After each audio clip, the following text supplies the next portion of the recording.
ce qu'il garde à l'esprit là, c'est le bravo là qui garde. Les reproches qui viennent après, le bravo, ça, il a entendu, mais il a oublié. Mais si ça commence par les reproches, tout de suite, il garde ça, et même si tu te rattrapes après, il ne comprend plus rien. Et il se met à l'idée, dans une position comment on appelle là, d'attaque, de guetter par toutes les occasions et de pouvoir te rendre le coup. Là, l'équipe est en train, la cohésion est en train d'être, une atteinte est en train d'être portée à la cohésion de l'équipe. Donc, la reconnaissance exprimée, pour n'importe quelle action aussi minime et loyale, une reconnaissance avec pour objectif de motiver, valoriser chaque membre. C'est très important. Nous allons passer à l'étape des différents types d'équipes selon leur rôle. C'est vrai, ici c'est de façon générale, ça dépend de l'objectif qu'on se fixe. Donc, l'équipe se décline aussi sous divers aspects en fonction des missions qu'elle assume. L'on en distingue de ce fait 4 types, à savoir l'équipe de projet en charge de tâches spécifiques et limitées dans le temps. Quelles que soient les structures dans lesquelles on se retrouve, il y a toujours des projets. Il y a suffisamment et beaucoup de projets. Même l'activité que nous organisons ce matin, c'est un projet. Il a fallu qu'une décision soit prise. Il faut un séminaire de formation pour pouvoir atteindre tel objectif. Voilà les membres de l'équipe qui vont piloter les préparatifs de ce séminaire.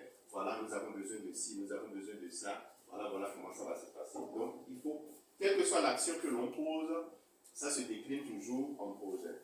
Et comme on a souvent l'habitude de dire, préparer le ADM à la maison aussi, c'est du projet. Parce que maman doit prendre un bout de papier, quelle quantité d'ADM il faut, quels sont les ingrédients. On écrit tout ça là pour arriver au marché, rien ne nous échappe. C'est aussi un projet. Et la finalité, c'est que le plat soit bien préparé et apprécié donc par maman. Le point suivant donc, c'est l'équipe de réflexion transversale et polyvalente, à durée de vie plus ou moins limitée selon les besoins. Elle est également assignée à des tâches spécifiques. Alors, soit nous avons une équipe et ceux qui composent cette équipe, c'est des gens qui ont pour mission, qui ont pour objectif de réfléchir à comment est-ce qu'il faut redresser tous les départements de la chaîne. Attention, dans les finances, ça ne va pas faire. Il n'y a pas assez de recouvrement. Quelle stratégie il faut adopter là-bas? On réfléchit, on appelle le responsable, on lui propose. Mais ça, dans l'exécution, on va voir ce que ça va donner. Parce que ce que nous avons toujours fait jusque-là, voilà les résultats que ça donne. Et quand on continue de tout faire toujours la même chose, on aura toujours les mêmes résultats. Alors, il faut changer rapidement fusil d'épaule. Donc, voilà un peu, une telle équipe peut exister également. Nous avons également l'équipe de management d'où proviennent les directives. Là, je reviens sur le respect de la hiérarchie. Le respect de la hiérarchie participe à une facilitation de pouvoir fonctionner en synergie avec les membres de son équipe et cette équipe et les membres d'autres équipes. Je m'explique. En réalité, nous avons déjà laissé de côté, puisque nous partageons les mêmes valeurs, étant au sein de la même équipe. Et nous avons un seul objectif. Si ce n'est pas l'objectif de mobiliser ces $50 000, on n'allait pas se retrouver dans cette équipe dont nous parlons. Alors, puisque c'est le cas, qu'est-ce qu'il y a lieu de faire? Il faut forcément des gens pour manager.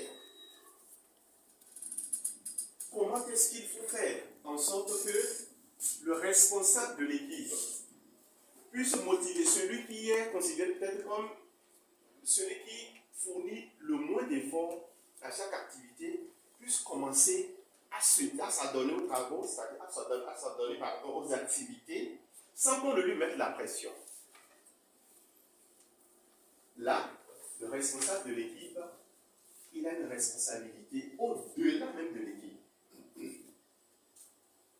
Il faut commencer par à s'informer. Est-ce qu'à la maison, ça va bien? Là, la casquette de leader revient au responsable de l'équipe. Puisque lui, qu'est-ce qu'il veut? L'objectif, mobiliser 50 000 $. Et voilà un membre de l'équipe qui ne se donne pas. On ne le laisse pas sur les carreaux. Peut-être que c'est celui-là, il suffit de corriger un petit truc là. C'est lui qui va exploser encore et va faire pousser, propulser l'équipe pour qu'on ait rapidement les résultats. Donc il revient au responsable de l'équipe de s'intéresser un peu de sa vie hors de l'équipe. Est-ce que ça va très bien? Est-ce que ça va très bien? Qu'est-ce que quelque chose ne va pas? Il faut le manager dans tous les aspects. Ça va être un peu difficile. Mais le plus difficile, c'est de pouvoir atteindre l'objectif. Parce que s'il y a un seul membre de l'équipe qui est laissé sur les carreaux, c'est-à-dire l'objectif a supposé par exemple qu'il y a 50 membres dans l'équipe et le responsable de l'équipe s'est fixé comme objectif. Si tout le monde se donnait suffisamment, chacun pouvait en moyenne nous permettre de mobiliser 1000 $, puisqu'on est 50. Et pourquoi laisser alors la 50e personne qui n'éprouve pas assez de passion à s'adonner aux activités?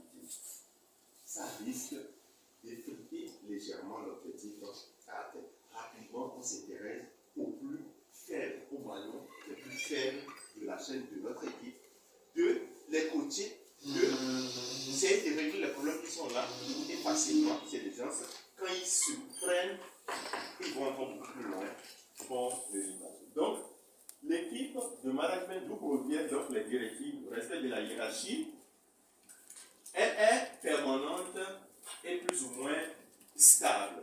Donc c'est aussi une équipe qui va s'occuper un peu de là où les problèmes se posent, comment est-ce qu'il faut manager les choses pour qu'il y ait beaucoup plus de la productivité. Alors le point suivant donc c'est par rapport à l'équipe de travail chargée de la production. Bon, elle est stable, elle est permanente, je l'ai dit tout à l'heure.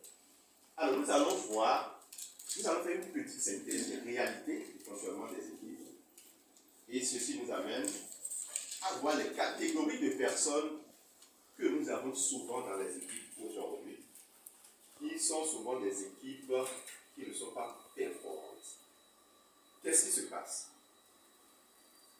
Un sondage a prouvé qu'il y a dans une équipe 73% des membres de l'équipe. Si on prend par exemple une échelle de 100 personnes, ça veut dire qu'il y a 100 personnes, 13 personnes, eux, ils critiquent. À la première occasion d'une insuffisance, ils sont là, prêts à critiquer. Et vous savez, ce qu'ils font ici, c'est un peu comme si eux ne font pas partie de l'équipe. Mais ce n'est pas de leur faute. L'objectif du départ n'a pas été clairement bien défini. Et les valeurs sur lesquelles vous allez fonctionner n'ont pas été précisées. Ça veut dire que les gens divaguent entre griffes dans l'équipe. Ces gens-là ne sont pas productifs à l'équipe. Et c'est eux qui commencent maintenant encore par dégrader la cohésion au sein de l'équipe. Sinon, aucun membre dans une équipe n'a le droit de critiquer qui que ce soit. Son rôle, il y a problème, ne cherchons même pas à savoir qui a posé le problème, réglons le problème. La casquette de leader s'impose encore là. Il y a problème. Oui, qui a déposé ça là, ça nous a... Non. Déplacez ce qui ne va pas et après, à l'interne, vous allez régler les différends. Donc, 73% aujourd'hui dans les équipes qui sont des équipes à contre-performance sont seulement là pour critiquer. 16% se sont démarqués et eux ils disent faites. C'est-à-dire, c'est un peu comme si eux ils ne montrent pas le bon exemple, ils vous demandent de faire. Eux ils disent ce qu'il y a à faire, voilà, mais ils ne sont pas prêts à le faire. Eux ils savent tout ce qu'il faut faire. Ils le disent, ils le dictent, mais eux ils ne le font pas. Et c'est seulement 11 personnes sur cette échelle qui font réellement ce que l'équipe devrait pouvoir faire. Regardez cette prévalence-là, elle est suffisamment faible. 11% contre 89% qui ne font pas performance au sein des équipes. On ne peut pas avoir de la performance au sein des équipes. Voilà ce qui fait que la majorité des équipes aujourd'hui sont inefficaces et ne sont pas assez productives. Nous allons voir quelques stratégies alors. Comment faire maintenant? Quelques stratégies. Alors, les stratégies utilisées pour surmonter les obstacles au travail d'équipe et pour atteindre des résultats exponentiels. Quelles sont donc les meilleures stratégies pour améliorer l'efficacité du travail en équipe? 4 façons d'améliorer le travail en équipe. La première façon, c'est soyez un bon manager. Lorsque nous retournons par exemple à cette statistique, il faut savoir que celui qui est à la tête de cette équipe n'est pas un bon manager. Et il préfère peut-être faire exécuter les tâches ou bien exécuter les tâches par lui-même. Donc il faut être un bon manager. Alors donc pour un bon manager, donc, il n'y a pas de secret. Un bon manager donc a plus de chances d'avoir une bonne équipe. Quand tu n'as pas de secret, et ça remonte un peu aux informations qu'on a données un peu plus haut, lorsque la confiance mutuelle est établie, lorsque l'information circule en temps réel, la bonne information circule en temps réel, là, la confiance du groupe est installée et les gens sont prêts à se sacrifier. Donc tout ça là, ça révèle donc de la compétence d'un bon manager. Au point 2, il faut donc favoriser une bonne communication.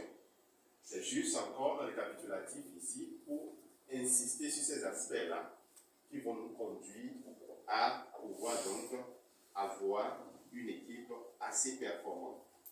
Créer une cohésion de groupe, donc apprenez à faire confiance. Il y a beaucoup de gens qui ont peur à faire confiance parce qu'ils ont peur qu'en déléguant une parcelle de leur pouvoir à un coéquipier, il va mal faire.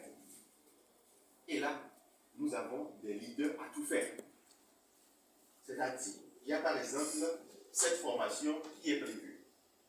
Il y a quelqu'un qui est chargé de la logistique, disposer les chaises, la table, les appareils, les équipements qu'il faut. Il faut quelqu'un pour l'accueil là-bas. Lui seul, certes, il va donner les délégués des responsabilités, mais il se met encore à la place de ceux qui sont censés mettre ces instructions en application. Il se met à leur place. Il ne commence pas encore tout faire à leur place. Ça, c'est des managers qui se fatiguent et qui n'atteignent pas rapidement leurs résultats parce qu'une équipe, chacun